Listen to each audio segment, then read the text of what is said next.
арзан турак жай 2015-2020 программасын ишке ашыруу алкагында өз ишин былтыр 2015-жылы декабрь айында баштаган.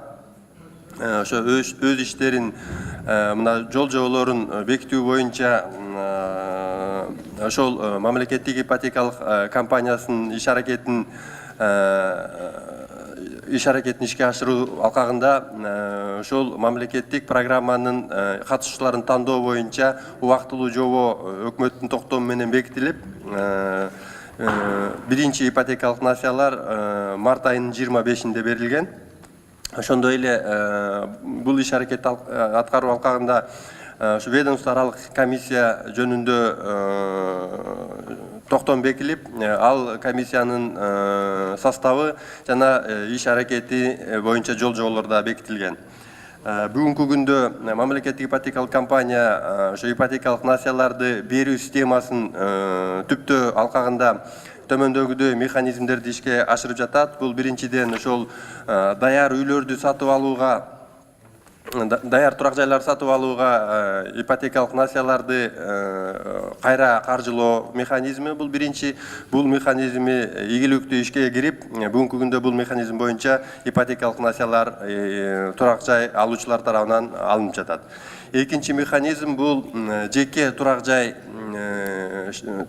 куруп алуу механизми. Бул механизмда ишке кирилип, бул боюнча биринчи насыялар берилип баштады.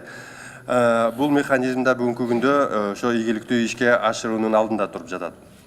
Андан сырткары ушул келечекте ошо турак жайдын жеткиликтүүлүгүн камсыз кылуу максатында көп мөөнөткө ижарага алуу менен турак жайларды сатып алуу механизмин ишке ашыруу пландаштырылууда. Бул үчүн ушу жерлерде жана Бишкек шаарында көп кабаттуу турак жайларды куруу механизми каралган. Бул боюнча ушу биз жергиликтүү мамлекеттик администрациялар менен тыгыз байланышта иштеп, бүгүнкү күндө бул иштер дагы ишке кирүүнүн алдында туруп жатат. Бул боюнча да бир-эки маселелер бар. Арзан турак жай боюнча ведомстволук комиссиянын мүчөсү катары айтып кетейин. Бул чын-чынына келгенде арзан турак жай эмес эле, кымбат турак жай экен да.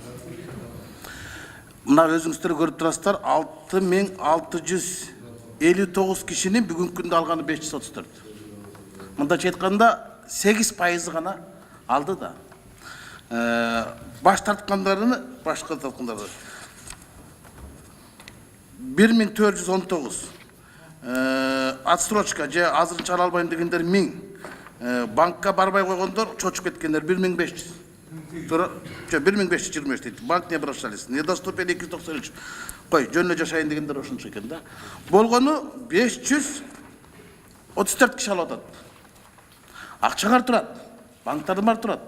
Бирок силер айтып атпайсыңар, доступный. Это же недоступный. Недоступный. Мына мен өзүм ошол комиссиянын мүчөсү катары кошунам кредит алды. Мен алдынан барып кечинде бардыгын сурадым. 2 миллион сом акча алып тур, кредит. Айына 25 миң төлөп атат. 15 жылдын ичинде ал 2 миллион сомго дагы 2,5 миллион сом кошуп берет экен. 4,5 миллион сом.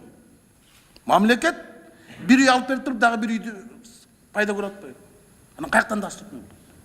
Каяктан доступный болот? Мына процент ставкалардын бардыгы келишим негизинде дейт. Келишим негизинде да. Эмне үчүн бүгүнкү күндө арзан турак жайдан баш тартып атат? Силерге 3,5 миллиарддык баалуу кагызды берди. Силер болсо башында баштагансыздар, мына мен ошол комиссиянын мүчөсү катары башында 816 ушундай кишини биз бекитип бергенбиз. Ошонун 10% алган эмес, баары баш тарткан. Анткени банктар булар бирде айтат саясатын.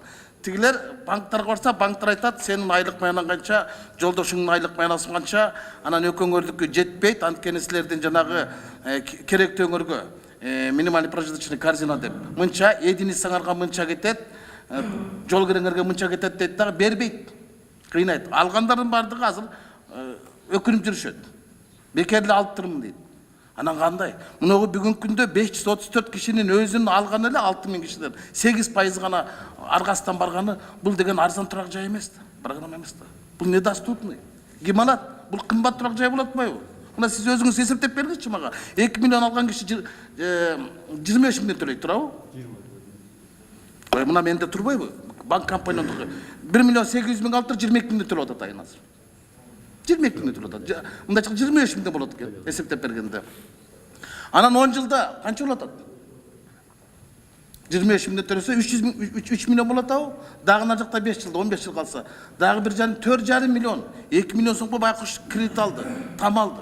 А орто жылда төлөй албай калса, бул антыкаткан мамлекеттик ипотечалык компания эмес, бул мамлекеттик афералык компания болот го. Афера. Ошондуктан урматтуу кесиптештер, бунун программасын кайтадан карап чыгыш керек экен. Мынагы 534 кишинин эле алып 6559 кишиден 6000 кишинин бардыгы отказ берип атканы мына ушудан. Демек бул арзан турак жай эмес, бул кымбат турак жай. Ошон үчүн баштап бул программаны кайрадан карап чыгыш керек, же болбосо өкмөттүн өзүн чакырып туруп угушубуз керек. Эми сиз албетте немесин жүргүзөсүз, эсеп кылсаңыз, саясаттын башкалар жүргүзгөн да. Туурабы? Макулсузбу мен менен? Рахмат. Сурооңузга жооп берип коеюн.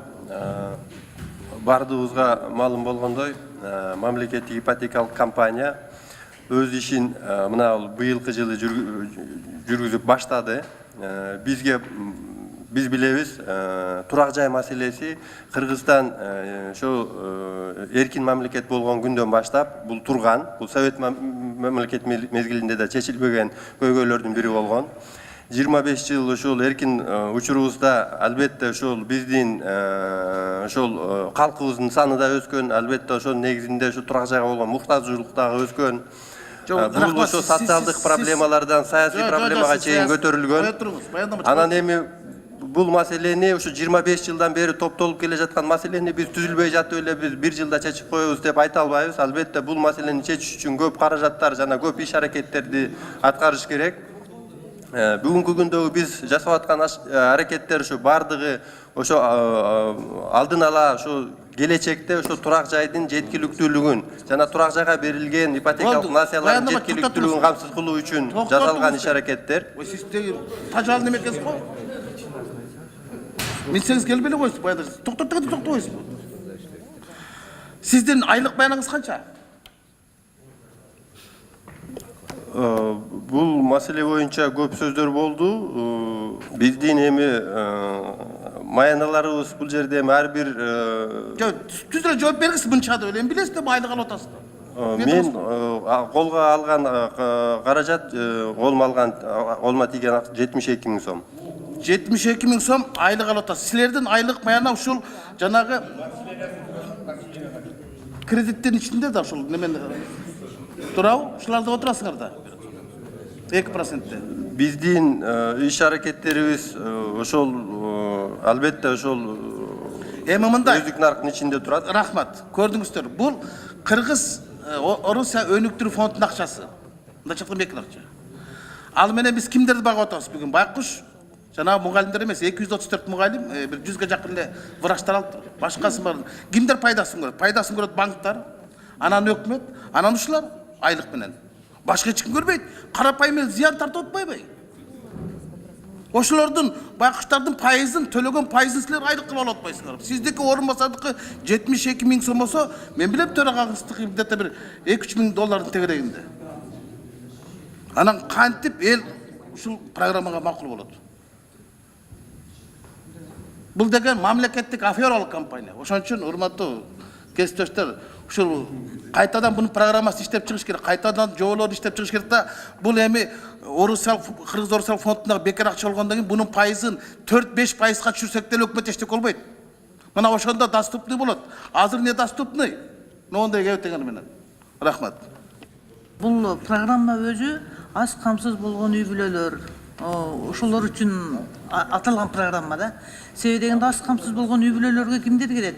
Буларга социалдык кызматкерлер кирет, мугалимдер кирет, медиктер кирет дегендейчи, бюджетный работниктер кирет да. А негизинен мындай ипотекалык сиз айткан 10-15%тик бул бир эле арзан турак жайда эмес. Бул азыр ар бир банктардан берилип атат, ошондой 10-12%-тенчи. Арзан да эмес. Бардык эле банктар уже илинип турат, ошончо проценттен берип атышат да. Анан мен айткым келет. Эгерде булга чын мен коллегама кошулуп кетилдим, буга действительно баягы аз камсыз болгондор эмес, төлкө мүмкүнчүлүгү барлар гана муну пайдаланат да, болбосо пайдалана албайт. Экинчиден, үчүнчүдөн сурагым келет, эгерде силердин ушундай программанын ичинде мындай пункт каралганбы деп. Аз камсыз болгон үй бүлөлөргө, жесирлерге, көп балалууларга, мүмкүнчүлүгү жокторго жеңилдиктер барбы? Жеткиликтүүлүк камсыз кылуу боюнча көп суроолор, сын пикирлер бар.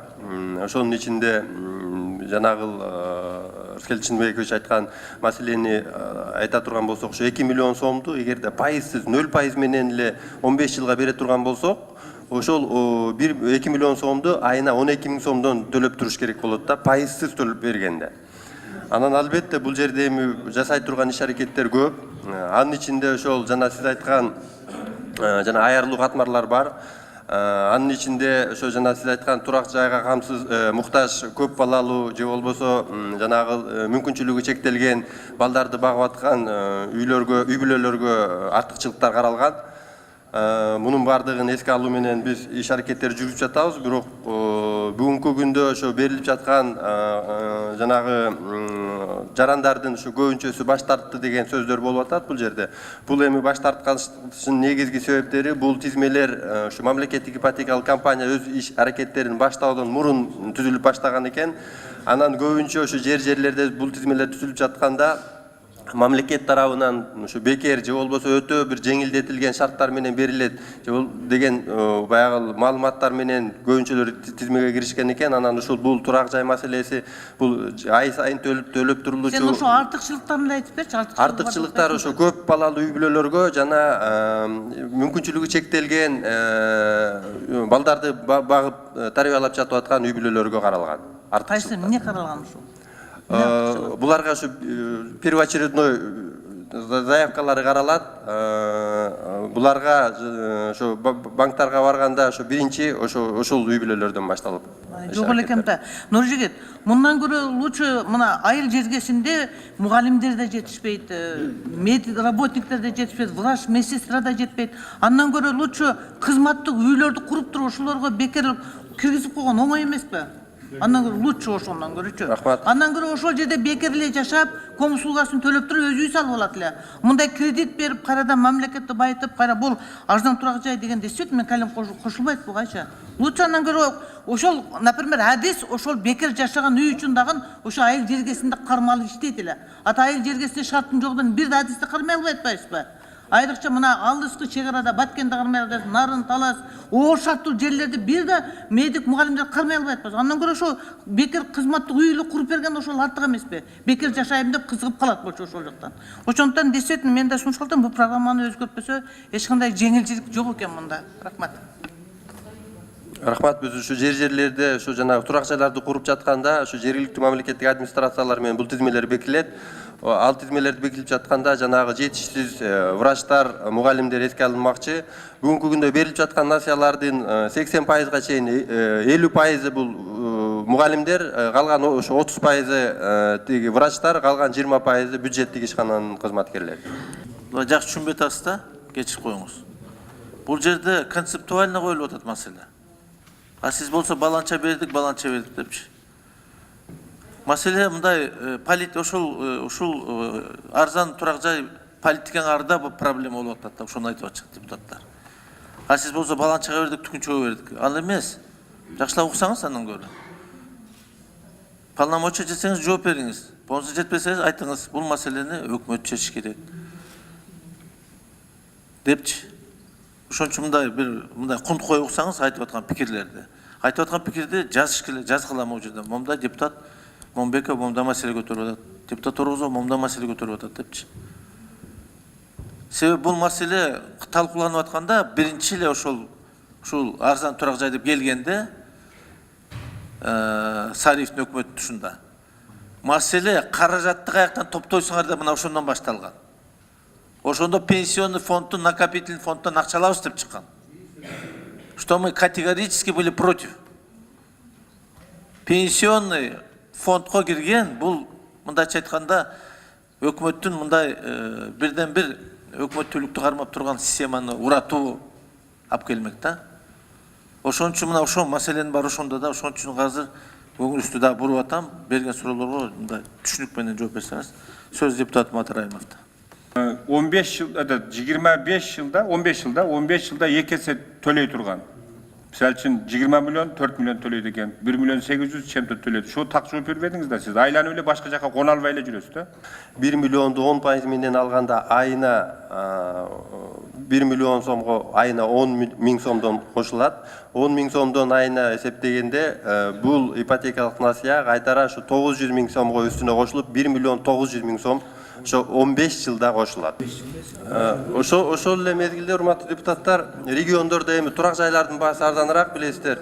Мисалы үчүн 200-300 миң сомго турак жайларды алып, айына 4 миң 5 миң сомдон төгүп, ошондо алып жаткан учурлар да бар. Siz туура эмес эсептегендей болуп атасыз да азырчы. Бул жерде жөнүн арифметиканы айтып атат балдар, силерге подсказка кылып атат да. Сиз эми айылга кеттиңиз. Айылда 400 миң алса, ал жерде аз эле төлөйт деп. 400 миң алса, ал 800 миң же 800 миң төлөп атпайбы, эки эсе төлөп атпайбы? А 5 миллион алса, 10 миллион төлөп атат.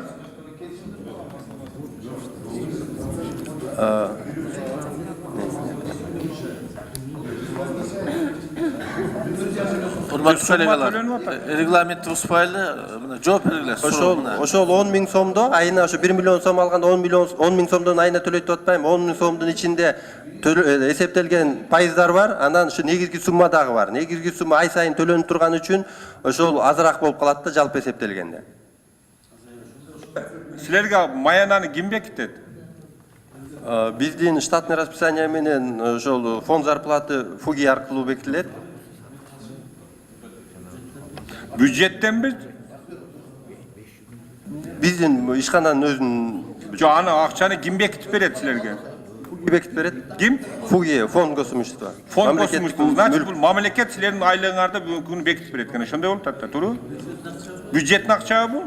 Бул биз эми жана хозрасчётный ишкана болгондуктан бул биздин ички бюджетибиз, бирок каржылануучу булактарыбыз бүгүнкү күндө бул бюджеттен алынуучу каражат. Эми мени караң, хозрасчётный деп атасыз да. Сиз эгерде мен кредит алган болсом, сиз менин процентимен айлык алат экенсиз да, ошондойбу? Бул эми доступный жильёго киреби? Бечара врач же болбосо мугалим айлыгыңар мына азыр мына коллегам айтып атат, азыр өзүнөн суроо берсеңер Асел Союзбековна. Бир врач 20 жылдан бери иштеп 8 миң майын алып, пенсиясы менен келип, баякы булардын критериясына зорго жетиптир.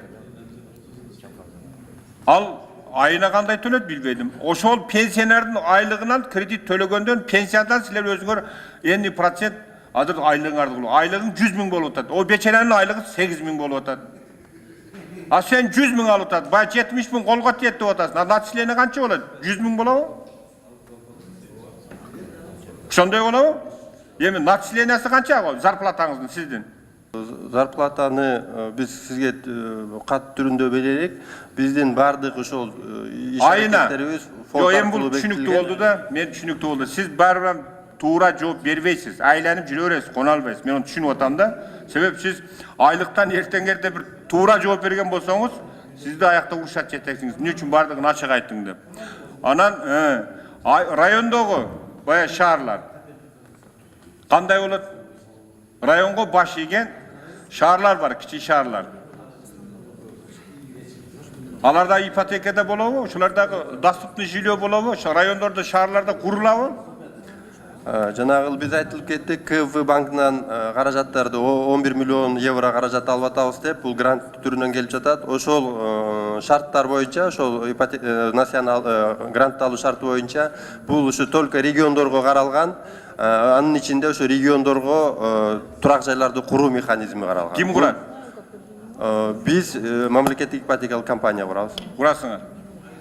Анан мына облустардын кандай тиешеси бар мердеги? Областтык мамлекеттик администрация бул бая өкүлчүлүк. Бул ошо тизмелер жергиликтүү мамлекеттик администрация, рай администрациялар тарабынан топтолуп, түзүлүп, бул тизмелер ошо полномочный ошо областтык администрацияларга келет. Областтык администрациялардан жалпыланып туруп, бизге ошо областтык администрациядан тизмелер келип түшөт. Мындайда, сиз эми ылдыйраак түшкөн жоксуз да, регионго барган жоксуз. Канча документ чогулган сайын ошончо бюрократия болот. Райондук гос администрациядан эмне үчүн силер түз эле ушу документти талап кылбайсыңар? Сөзсүз турда облуска жөнөтүп атасыңар. А эмне үчүн райондук гос администрациядан түз списокти албайсыңар? Себеп айтып коеюн. Райондук гос шаардык комиссияда бир түзүлөт список. Райондук гос администрация 2 түзүлөт. Анан облго сайтында 3 түзүлөт. 4-нчү болуп силер келет. Билесизби канча бюрократия болот бул жерде? Рахмат, биз ушу ар бир райондук администрацияда жооптуу кызматкерлер бар, жооптуу орун басарлар бар, алар менен биз Сиз тыгыз мага түз байланышта жооп иштеп бериңчи, жатабыз. сизден суранам. Дагы айланып атасыңар, мен азыр айткандай. Ошого эмне үчүн областтык гос администрацияны сиз бүгүн ошо спискке топтоо деп жобоңорго киргизип атасыңар? Эмне үчүн силер райондук гос администрацияны түз эле спискте албайсыңар деген суроо болуп атат менде. Рахмат, сиздин Оюңузду билгим келип атат. сунушуңуз түшүнүктүү, сунушуңузду карап көрөлү. Бул маселени ошо райондук администрацияларга жүктөлгөн себеби ушу башында процедуралар карап жатканда ошо муктаждуулукту жергиликтүү мамлекеттик администрациялардан аласыздар дегендиктен биз ошол мамлекеттик райондук администрацияларга жүктөлгөн. Азыр сиздин сунушуңуздун негизинде алардан түздөн түз алуу механизмин карап көрөлү. Дагы айтам. Райондук гос администрацияда список чогулткандан кийин эмне үчүн ошодон түз албай силер облук гос администрацияны бул жерге кымчып алып атасыңар деп атам. Эмне үчүн бюрократияны көбөйтүп атасыңар? Ушу суроого жооп бериң десем, дагы башка жака айланып атасыз. Рахмат, дагы бир жолу жооп берип коеюн. Буюрса келечекте балким тизмелерден такыр эле баш тартышыбыз мүмкүн. Качан келечек? 5 жылда эми, 10 жылда. Мына бул 11 миллионду таркатып жатканда биз ушу такыр ушу тизмелерден баш тартуу механизмин караганбыз. Балким бул жакынкы арада чечилип калышы Менин мүмкүн. сунушумда Сайшын Кулуш, бүгүнкү отурумда ушул доступный жильону артка кайтарып, мына жобону башкадан жазып келсин. Процентин азайтып. Анан кийин бир жооп бере турган, так жооп бере турган бир адам келсин. Бул киши бесполезный. Бүгүн бир эле жооп экен, баягы. Анан карак сиз кыйналбай сүйлөп эле пленка жаздырып коюп койсоңуз, биз суроо беребиз, ответ ала берет эле ошо жоопту. Кыйналып отурасызбы? Кечиресиз. Ипотекалык үйлөрдү алууга баягы жөндөмдүүлүктөрүн кантип аныктайсыздар? Айлык акысы менен да? Канча айлык болуш керек? Бул банктар процедураны банктар аныктайт. Ушу турак жайга төлөнүүчү насыя ушу төлөнүп андан сырткары өзүнө да жашоого кичине акча калыш керек. 1 миллион, 2 миллиондук үйдү эгерде алып аткан болсо канча айлык акы алыш керек ал?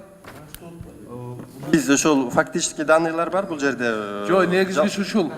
Негизгиси ушул да. Бул доступный жилье дегендин негизги максаты ушул да. Катышуучулардын баягы төлөм жөндөмдүүлүгү, анан кийин тандоонун критерийлери. Ошого кичине көңүл бурсаңыздар да. Азыр бир мына жобоңуздарды биз көрүп атабыз. Мисалы үчүн ошол 3-чү берененин жобоңордочу 5-чи пунктунун кээ бир подпункттарын алып салыпсыңар да. 466 токтомго ылайык алынып салды, күчүн жоготту депчи. А күчүн жоготкон нормаларды силер жазбапсыңар да бу жердечи. Бизге ошон үчүн түшүнүксүз болуп атат. Ошон үчүн так эле айтып койсоңуздар, эгерде 2 миллион ала турган болсо, төлөм жөндөмдүүлүгү мындай болуп айтылат. 20 000 айлык алыш керек. Чындыгында мугалимдерге, анан кийин медицина кызматкерлерине мындай мүмкүнчүлүк бар депчи. Сиздер мына микрофон аркылуу элге түшүндүрүү иштерин да жүргүзүп койсоңуздар туура болот да. 1 миллион ала турган болсо айына 10 000 сомдон орточо ошо 15 жылга алынган насыяга төлөнөт.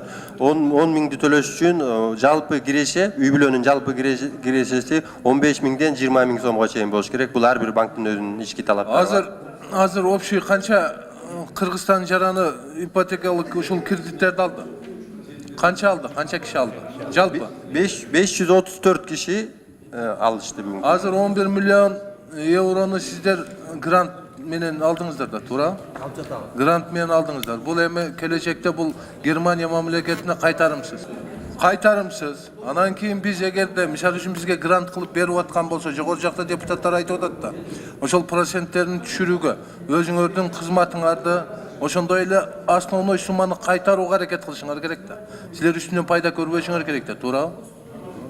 Бизде негизги максат ушу пайда алуу жок. Бизге негизги максат ушу системаны жандандырып ишке киргизүү. Системаны жандандыруу үчүн мисалы үчүн 12%, мисалы үчүн баягы пайыз коюлуп аткан болсо, бул жандандыруу эмес. Ал келечекте основной сумманы көбөйтүү максаты болуп калып атат. Бул коммерциялык багытта болуп калып атат да. Биз ошон үчүн биз келечекте бул жоболорду кайра иштеп чыгыш керек деп атабыз. Эми бул 11 миллион деген 1 миллиардка жакын акча каражаты да, туурабы? 1 миллиардка жакын акча каражаты. Канчалаган мисалы үчүн ошол 1000ге жакын 1 миллиондон мугалимдерге берсеңиздер болот да. Азыр 10%, 12%, 12%га чейин болуп атабы? 12%. Bizge sizlerge жардам, мамлекетке кайтарымсыз деп башка мамлекет жардам берип атат. Рахмат айтышыбыз керек. Ошол сумманы мисалы үчүн основной суммасын келечекте иштетсек болот. А бирок будан 12% деген келечекте бул коммерческий болуп кетип атпайбы? Бул ошол өздүк наркын кыскача айтып кетсем 10% эмнеден турат. 10% ушу бизге ошо финансы министрлигинен алынуучу жана бюджеттик суудага 3% жылына төлөйбүз. Бул ушу 3%. Андан сырткары ушу банктар ошол ипотекалык насыялардын кайтаруу тобокелдүүлүгүн өзүнө алат. То есть башкача айтканда 100% бул ипотекалык насыялардын кайтарымдуулугун камсыз кылат. Ошон үчүн булар 5% маржа алышат банктар. Калган ушу 2% ушу биздин жанагы өзүбүздүн ички чыгымдар жана келечектеги системаны жөнгө коюш үчүн фондко топтолуучу акча. Акыркы суроом, бунун пайызын азайтканга мүмкүнчүлүк барбы жокпу? Албетте бар. Мамлекетке грант келди. Мамлекетке грант келди. Бесплатный мегиле силерге жардам деп келди да. Эми ушул пайызыны азайтууга аракет кылсак болобу жокпу? Албетте ушу аракет кылабыз, түшүрсө болот. Жок, түшүрсө болот канча пайызга чейин? 5% маржаны банктар алып атат. Силердин кызматыңарга 3% кетти, 8% кетти. А эмне үчүн 12% болуп атат? 10%дан болуп жатат. 3% силердин айлык акыңарга кетип атпайбы, туурабы? Кызматыңарга. 2%. 2%. 5% банктар маржа алып атат да. Анан дальше 3%ды финансы министрлигине бюджеттик суда катары 3% төлөйбүз. Эми караш керек да булчу. Мамлекет, башка мамлекет бизге жардам берип атса, анын үстүнө мисалы үчүн айлыктарды олчойтуп коюп алып, анан кийин биз жергиликтүү баягы доступный жилье кылбастан, наоборот, коммерциялык багытта болуп кетип атканын карап чыгышыбыз керек сөз. Рахмат. Ипотечный компания негизинен бул ортомчу далдал эле. Ошол мамлекеттин акчасын банк өздөрү деле берсе болот. Мэрия менен макулдашып, тизмесин алып туруп, кимдер нуждающийлер деп туруп. А вообще негизинен мен айтат элем да, бул эми обычный кредит. Ипотечный доступный деген бул баягы мишура да. Бунун эч бир немеси жок. Мен ойлойм да, ипотека доступный жилье боло турган болсо, мамлекет бөлгөн акчага мэрия, муниципалитеттер өздөрү куруш керек. Өздөрү бек арзанга жер берип, подключение кылып коммуникацияга арзан баада куруш керек дагы. Ошону анын квартира бергенде ар бир квартиранын баасын эсептеп мынанча болду. Проценти жок, бир эле баа менен 15 жылда погашать этесиң деп туруп, графикти колуна берип квартира бериш керек. А мынабу бул бардыгы обман. Орта жерден мынабу далдалдар акча таап атат. Посредниктер көбөйүп атат. Мамлекеттин акчасы болгондо эле баягы арлар келгенде эле барды келип конуп алат да. Ошондон ар бир өзүнүн үлүшүн алып калайын деп. Давайте буну биз маселени жестко коелу дагы. Бул негизинен түп тамырынан идеологиясын өзгөртүп, доступный жилье деген атына жооп беретиген, затына жооп беретиген компания түзөлү. Менде ушундай сунуш бар. Азыр өзүңүз айтып кетпедиңизби?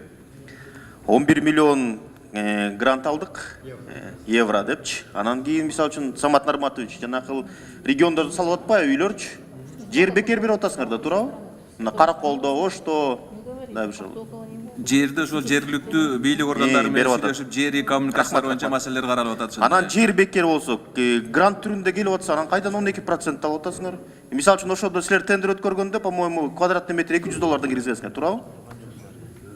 Бул тендерди буга чейин Орус Кыргыз өнүктүрүү фонду жарыялаган. Алар $380 бир квадратный метр деп. Анан жана калып атат, буюрса ушул жакты карап туруп, анан кийин буюрса биздин мугалимдер, врачтар сиздикинде айлык алсам да кийин мындай смело алса болот да бул кредиттичи жанакы. Бул кредит эле болуп атпайбы?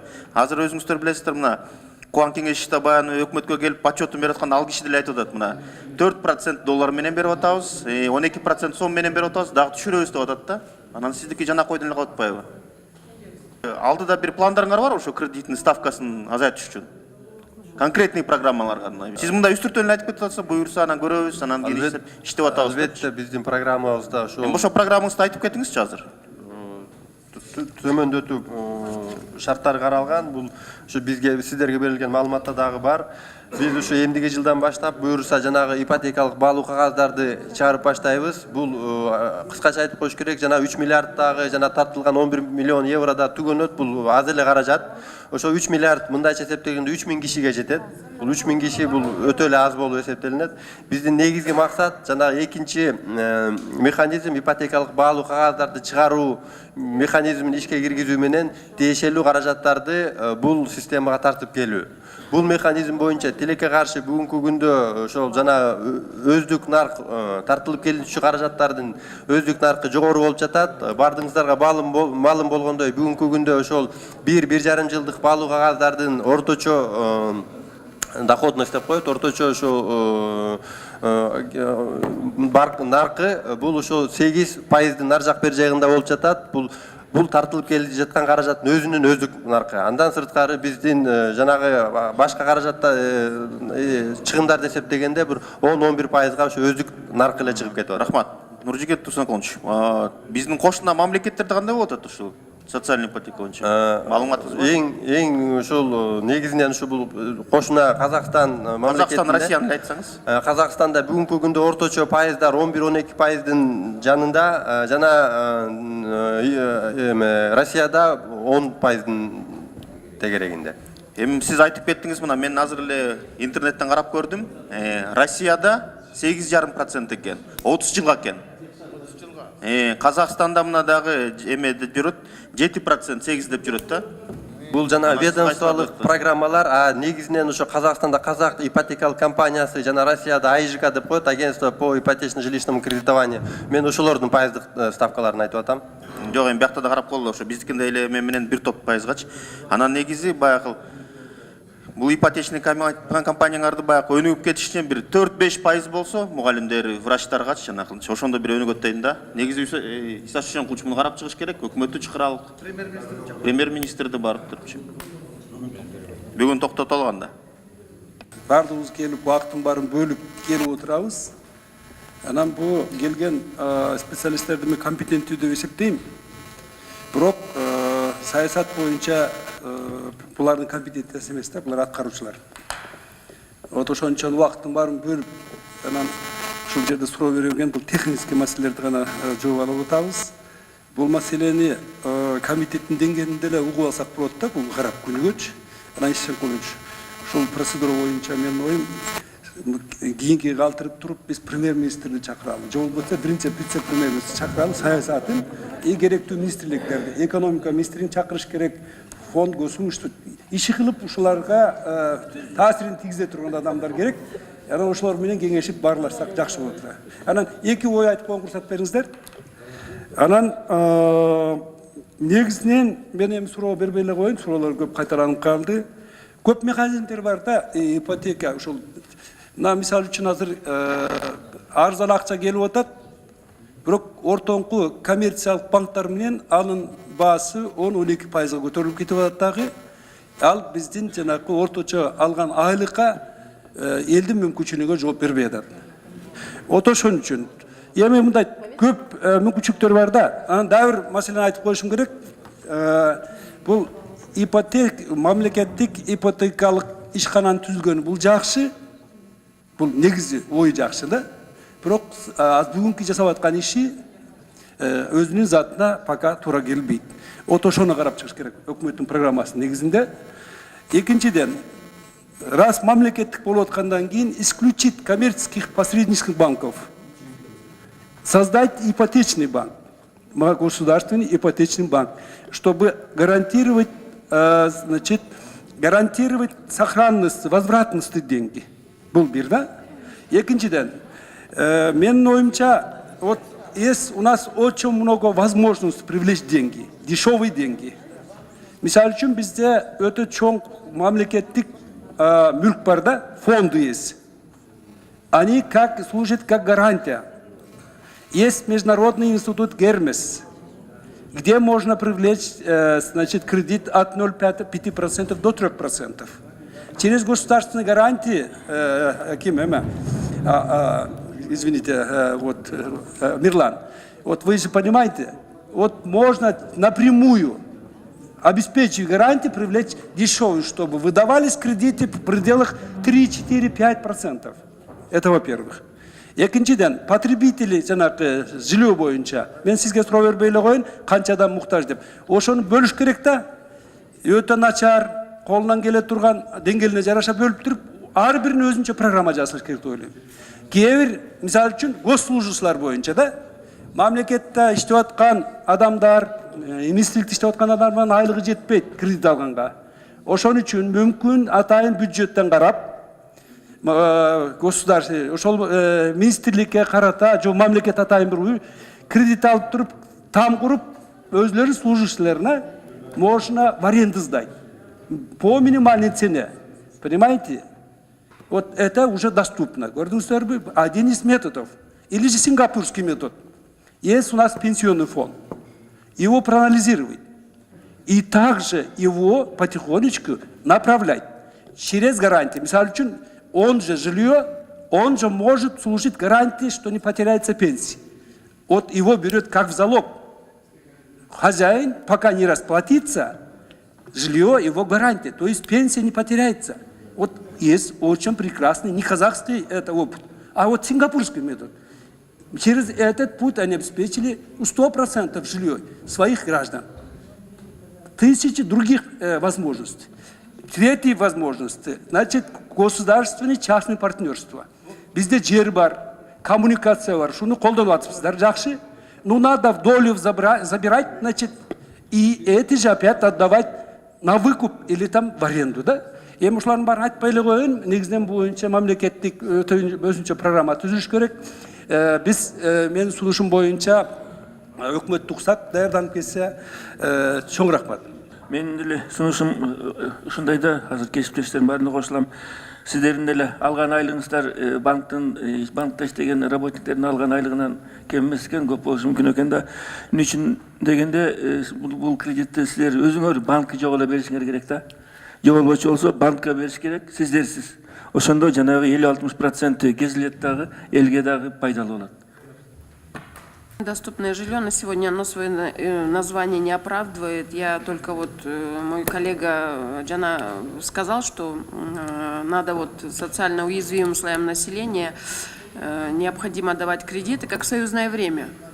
То есть давали мебель, да, вот кто помнит Союзу Чурунда, давали мебель, цену этой мебели раскидывали на месяц, каждый месяц люди выплачивали, и все покупали мебель, машины, холодильники.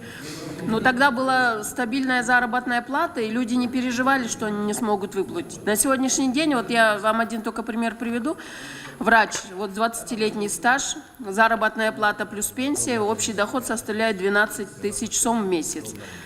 При подаче заявки на получение вот ипотечного кредита, она говорит, вы знаете, говорит, мне насчитали, ну, $10 000 жетпейін ақчаны, говорит, а я на эти деньги что куплю в городе? И мне пришлось отказаться. И гопчулюгу большинство населения отказывается именно из-за вот этого. Либо это очень большой процент, вот почти 1,5 раза приходится сверху возвращать, либо это сумма, которая она не соответствует, а на эту сумму даже, может быть, Айльдарда можно вот что-то купить на эту сумму, но в городе этого невозможно купить. Поэтому я вот поддерживаю то, что предложил Анвар Артыкович. Давайте лучше стройте дома, давайте людям, раскидывайте цену помесячно, в рассрочку, пусть они выкупают. Вот это будет тогда доступное жилье. А то, что вы предлагаете, это, по-моему, оно не идет на доступное жилье. Поэтому из-за школч. Я просто предлагаю, жан бери улам эле биз кайталап атабыз, айтып атабыз, эметип атабыз. Мен ойлойм, бүт эле коллегалар каршы болуп атат ошого. Давайте өкмөттү Кто настоятельно просит слова? Өкмөттү чакыралы, айталы, карап чыккыла башкача. Основной смысл этой программы был в чем? В том, чтобы поддержать людей, врачей, учителей, бюджетников, которые всю жизнь отдали государству. И хотели, как бы со своей стороны государство хотело, скажем так, им помочь в каком-то смысле, поддержать морально и в плане именно в этой госпрограммы. Вот смотрите, сколько у нас врачей и учителей получили ипотеку на сегодняшний день, и в возрастном разрезе каков процент молодых, скажем так, среднего возраста и старшего возраста. Вот сейчас у вас есть вот эта таблица, да? Вот я у вас спрашивал тоже на комитете, помните? Да. Это к чему я спрашиваю? К тому, что, смотрите, есть определенный возрастной ценз, критерий, да, от 21 до 65 лет, то есть учителя с большим стажем работы, которые отдали, ну, скажем так, всю жизнь, и врачи всю жизнь государству, да, если они достигли 60 лет, и вот он решает взять кредит, и получается до 65 5 жылға алады екен. Анан ошол 5 жылда, мисалы, Бишкекти алсак, вот у вас здесь написано 1,5 миллиона кредит, порядка 20 тысяч у него ежемесячные выплаты. Вот. То есть этот пенсионер, учитель, человек, который всю жизнь отработал на государство, у него получается за 5 лет он должен погасить по 300 тысяч в год. Это 25 000 сом бирайда. И здесь у меня такой вопрос. У нас же есть Советского Союза, правда, унаследованный трудовой кодекс, да, где написано, что по таким выплатам должно удерживаться не больше 50%. Вот как вот эти вещи потом реализовывать? Вот как это на практике происходит? И отсюда сразу же вопрос. Если вы говорите, да, у них там совокупный семейный доход такой-то, да, там у меня возникают такие как бы сомнения. У нас тогда, насколько у нас большой процент теневого оборота в экономике. То есть если мы не на зарплату рассчитываем, а на теневые доходы. Вот ошол боюнча мындай комментарийиңизди берсеңиз, да? На официальном языке можно, да? На сегодняшний день средний кредит у нас составил 1 миллион 200 тысяч сомов. Средняя выплата в месяц 12 тысяч сомов. Средний наш заемщик – это женщина 42 лет с двумя детьми. Что касается вот категории граждан, которые получили, да, это вот 47% это учителя, порядка 30% это врачи. Вот учителя и врачи составляют порядка вот 80%. А если у нас по нацстатком идет официальная среднемесячная зарплата 14 тысяч сом, ну так, средняя, да, идет, да, то как, ну, они так пишут нацстатком официально, да? Ага. Каким образом можем Дело в том, что при рассмотрении ипотечного кредита, так же, как и при рассмотрении любого кредита, банки рассматривают все источники дохода всех членов семьи. Вот с учетом этого получается, что возможностей у семьи больше, да? А если это учительница или врач-одиночка, которая всю жизнь одна, ни угла, ни квартиры, да? Или депутат-одиночка, да? Вот, то в таком случае как-то мы совсем бөліп салат алыстайм. Кыргыздарда эми 3-4 семья бар болсо, берки улуттарда билесиздер да, бир баладан төлөшөт. Алар канчет, да, анда? Ну, тогда в этом случае, получается, сумма кредита будет меньше, и, соответственно, приобретаемое жилье тоже должно быть дешевле. Если много детей? Нет, если много детей, ну, соответственно, еще меньше тогда. Вот сумма кредита зависит от источников дохода этой семьи, от размера доходов. Все же, мне кажется, несправедливо то, что если ты достиг возраста за 50 лет, тебе 60 лет, и у тебя есть такая возможность получить квартиру, да, и ты в итоге, аева чон процент төлөп калат экенсиң, да, 5 жылда. Вот этот момент, может быть, как-то можно пересмотреть. Спасибо. Уважаемые депутаты, как вы все знаете, в настоящее время инициирован проект закона об ипотечном жилищном кредитовании, в рамках которого предусмотрены различные механизмы субсидирования.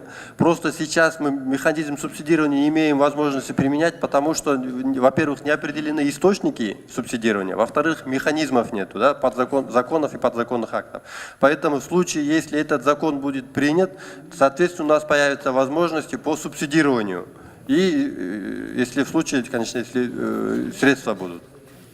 И Саша Шанкулович, поблагодарить тех, кто наконец-то выставил данную тему. Она очень актуальная, очень злободневная. И я со всеми согласна сегодня моими коллегами, потому что некоторые вещи, честно говоря, мы вообще никто не поняли, вообще, какая работа государственной ипотечной компании, для чего они нужны. Сейчас мы выясняем, да, что практически это такой созданный орган, который просто зарабатывает, я не знаю вообще, честно говоря, на чем они зарабатывают, что они делают. Эти строят, эти списки собирают, эти деньги дают. Вот они вот что-то там как посредники, и при этом вот эта программа только для таких, как вы, для работников госипотечной структуры. А как сказали сегодня, для многих бюджетников, вот по критерии отбора участников, у вас здесь есть лица, воспитывающие детей с ограниченными возможностями здоровья. Я хочу сказать, только по Ленинскому району более 500 человек, это стоят лица с ограниченными возможностями здоровья на жилье, да, на жилье. И для такой категории граждан никакой первичный взнос, потому что вы прекрасно понимаете, что чаще всего либо они сидят по уходу за детьми, получают около 3000 сомов, по-моему, там сейчас повысили, да, до 3000. Вот, это все, на что могут рассчитывать. И поэтому эти люди, честно говоря, вот никак не попадают под данную программу. Вот в этом плане, уважаемые коллеги, я поддерживаю, что нужно пересмотреть и политику поменять доступного жилья. Тем более есть, Османбек Мамеджанович сказал, что есть уже примеры в мире, как можно более доступнее сделать жилье для наших граждан. И во-вторых, вот вы знаете, уже рядом с нами соседи, насколько я знаю, Таджикистан, Узбекистан давно ввели в практику, когда вот люди, которые строят ВИП-жилье, тем более в столице, даже в центре захватывают земли, которые вообще нельзя было строить, но там по каким-то все-таки они строят. Вот около нас мы видим здание, около дворца спорта идет строительство. Так вот, насколько я знаю, в Таджикистане уже давно обязали этих людей строить и социальное жилье. Социальное жилье. Это могут быть и социальные объекты, школы, детские дома, спортивные, и в том числе можно бюджетные дома. Если ты строишь VIP-коттеджи огромные и так далее по затрате, то значит, дом для бюджетных работников или для такой категории граждан обязательно. И посмотрите, как действительно расстраивается Душанбе, если вы видели, насколько идет строительство. И в том числе и архитектурно, и в эстетичном форме, не какие-то убогие дома. Я не хочу, чтобы это были убогие дома для учителей, для врачей и так далее, чтобы такое простое, бюджетное, которое рассыпется при первом 5-бальном землетрясении. То есть нужно обязать наших людей вот таким вот образом, какие-то, может быть, ослабления в налогах им дать, но дать возможность строить вот такое бюджетное жилье. А так, я согласна, нужно пересмотреть программу. Данная программа, как доступное жилье, не подходит под свои критерии. Спасибо. Рахмат. Бұл мындайда, азыр ушул темп менен сот жүйелөрү біз бере баштасак, биздин көпчүлүк жарандарыбыз ушуну төлөп бүткүчө тентипке чыктымал да. Просто ушуну төлөй албай тентип да эмичи. Это не мындайда, бул не осилит. Байган мына биздин аппараттагылар чогулталы, жоопкерчиликтин аппаратын ушундай ипотечный кредит менен биздин айлыктар, аппараттын айлыктары еще мындай повыше, жакшыраак 10 000ден. Ушулар ыйлап атышат. Мына мага келишкен. Ушундай кантип сот жүйелөө болсун депчи. Анан эми биз азыр мынакей коммерческий банктардын баарын аралаштырып алып турбуз. Анан айтыңызчы, мына сиз айтып атасыз, бул программа боюнча силерде канча аппаратта адам численность, канча адам иштейт ушул боюнча? И канча бюджет каралган сиздерге, өзүңүздөргө эле? Ушуну баарын тизме, жанакы иштеп, канча численность? Сколько человек работает? Бүгүнкү күндө штатный расписание боюнча 40 киши иштеш керек болчу, бирок фактически иштеп аткан кишилер 36 киши иштеп атат. Анын ичинде стажерлор дагы бар, 5 стажер бар. Түшүнүктүү. Асты 100 000ден начисление болсо, зарплатаңар арты бир 50 000ден болсо, өзүңөр ойлоп көргүлө. Анан мен ойлойм мынакей, бүгүнкү күндө мэрияга жана шаардын эмелерине, мэрлерине канча деген сот сүйлөө курабыз деген частный чоң компаниялар аракет кылып жүрүшөт. Бизге бөлүп бергиле, биз сонун кылып куруп берели деп жүрүшөт. Эмне үчүн аны менен иштебейт өкмөт? Ошон үчүн менин сунушум Иса Шешенкулович, муну соцпагытын караган бизде вице-премьер-министр бар. Чакырып, раз өкмөттүн токтомун бекитилип аткандан кийин. Премьердин өзүн чакырып, бул чоң вопрос. Шуну бир чоң талкуулап, бир жакшы руслоого алып келиш керек. Мына Сингапурда айтып атасыз, айда 2% менен берет. Көптөгөн жерлерде ушундай аябай жеңилдиктер бар. Ошон үчүн муну артка кайрып, ошо адамдар мени чогуу карасак, мен ойлойм ошондо чечилет деп. Чоң рахмат. Вопрос очень хороший. Ипотечное доступное жилье для наших граждан, особо нуждающихся, особенно для бюджетной сферы, это желание правительства очень хорошее. Но ваша информация, она абсолютно, и ваша программа, и ваши методы, и ваши источники финансирования, они не могут обеспечить ваше желание, чтобы у наших граждан было доступное жилье.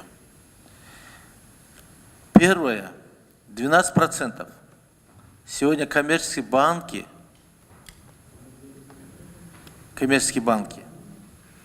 вот вы пишете для привлечения средств, будете подключать коммерческие банки, пенсионный фонд и так далее, для аккумуляции средств. Сегодня коммерческие банки выдают 20 и более процентов. Кто из них под 12% будет отдавать? Это абсолютно нереальная вещь, согласитесь. Потом 12% ипотечного кредитования – это кабально, это убийственно. Нигде в мире такого нет. Под ипотечную, значит, жилищную политику 12%. Это 2. Третье. Это надстройка ваша, вот ваша компания, открытая акционерная компания вот по ипотечному доступному жилью, да? Это своеобразный трутень, который будете жить за счет вот этих бедных людей, кому мы хотим жилье предоставить. И с каждым годом ваш аппетит будет расти, и процент будет расти. 2. И потом вы пишете, даже вот, откуда вы привлекаете средства и что вы хотите делать для этого. Один из пунктов гласит, в случае принятия закона о государственном ипотечном жилищном кредитовании предполагается ежегодно выделять средства из республиканского бюджета. В случае, значит, если в случае мы примем закон, уважаемые коллеги, они будут выделять из бюджета деньги. Надо реальные вещи говорить, что у вас на руках есть. А что завтра будет, кто что выделит, это уже второй вопрос. И эта работа абсолютно не свойственна для вас. Здесь есть у нас исполнительная власть в лице местного самоуправления, где они по должности обязаны заниматься этим вопросом. Без дополнительных затрат на заработную плату, содержание и так далее. Это их прямая работа. Там идется полный учет земельных фондов, там идет полный учет очередности, кто нуждается в жилье, который стоит годами. А вы сегодня определяете очередников. Каким образом? Мы уверены, что там заложены тоже интересы определенных людей. А местное самоуправление в этом осталось на стороне. Поэтому я поддерживаю всех моих коллег. Мы по этому вопросу пригласим премьера, либо курирующего вице-премьера, соцблок. И этот вопрос мы хотим, чтобы вы нам дали реальное предложение. Нет, так мы будем ставить вопрос о ликвидации этой компании. Вот, и перепоручить местную администрацию. А про то, как местные органы самоуправления должны работать в этом направлении, есть опыт. Хорошо, здесь вот коллеги сказали, я не буду повторяться. Есть опыт в Бишкеке, в городе Бишкек. И если будут средства выделяться из кредитных, из других грантовых средств, то они будут 3 раза лучше делать, чем вы, уважаемые. Вы не обижайтесь, конечно, но это так. Поэтому этот вопрос мы сегодня откладываем, да? Кто за, прошу проголосовать. Все, спасибо. По этому вопросу свободны все.